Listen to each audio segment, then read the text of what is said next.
Buenos días, profesor y queridos compañeros. Mi nombre es Lizeth Paola Castañeda de la Facultad de Psicología. En el día de hoy daré a conocer una presentación acerca de la aproximación a las alteraciones de la cognición y la conciencia. Empezaremos así.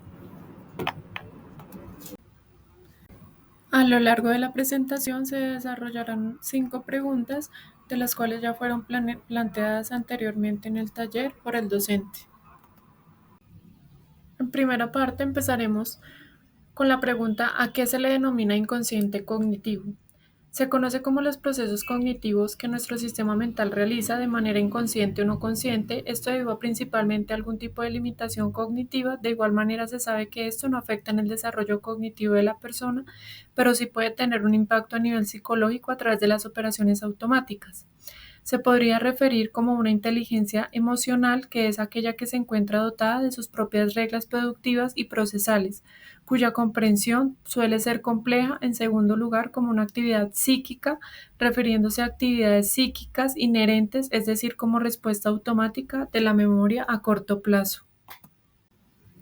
La segunda pregunta o la segunda definición es ¿qué es la negligencia atencional? Como negligencia atencional se puede definir a un proceso mental donde una persona posee una ceguera de atención. Es un fenómeno cognitivo que ocurre cuando una persona no detecta un estímulo visible dentro de su campo visual, debido a que su atención está dirigida hacia otra área. La ceguera por falta de atención se refiere al fracaso de percibir un estímulo inesperado que está claramente en el campo visual cuando la atención está ocupada en otra tarea. Este fragmento fue citado por Simmons y Travis, 1999. Entre los tipos de negligencia atencional podemos tener la ceguera por falta de atención. Esta se refiere a la incapacidad de percibir un objeto visible pero inesperado debido a que la atención está dirigida en otro evento. En segundo lugar, tenemos la ceguera al cambio. Consiste en la dificultad de notar cambios en una escena visual, especialmente si estos ocurren durante interrupciones como podría ser el parpadeo. La ceguera del cambio se refiere a la falla de detección de campos en una escena visual, citado por Resing, Ring y Clark, 1997. En tercer lugar, tenemos la negligencia hemisférica.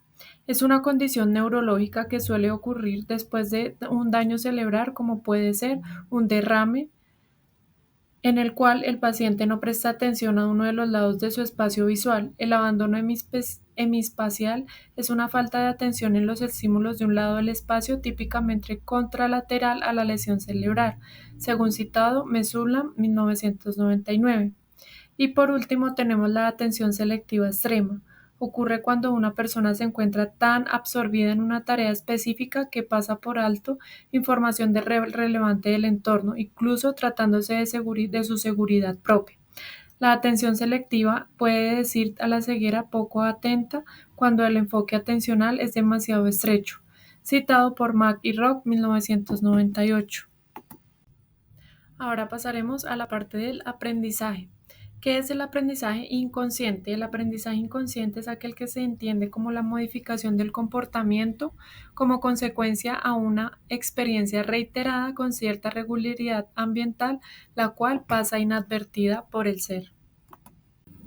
En esta diapositiva daremos a conocer 3 evidencias del aprendizaje inconsciente. La primera, los trabajos pioneros de Reber evidenciaron que los participantes eran capaces de aprender las reglas de una gramática artificial sin ser plenamente conscientes de su naturaleza. Los sujetos mejoraban en tareas de clasificación de cadenas, lo cual sugiere que lograban internalizar estructuras subyacentes de forma implícita.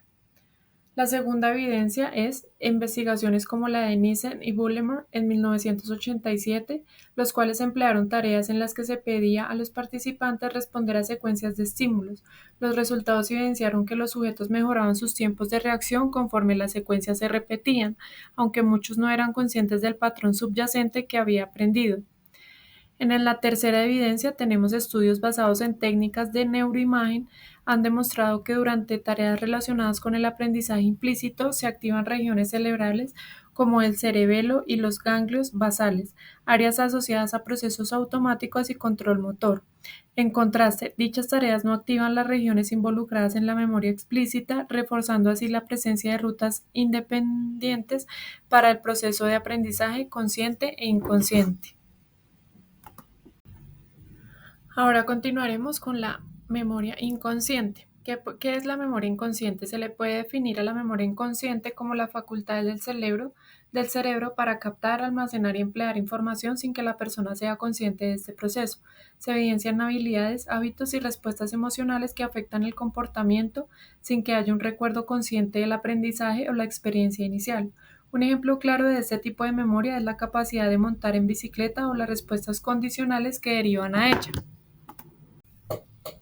Una evidencia a favor de la memoria inconsciente es cómo los pacientes con amnesia que tienen deterioro en la memoria explícita demuestran una preservación del priming y otras formas de aprendizaje implícito. Esto sugiere que aunque no puedan recordar conscientemente eventos pasados, su rendimiento en ciertas tareas mejora gracias a la memoria inconsciente.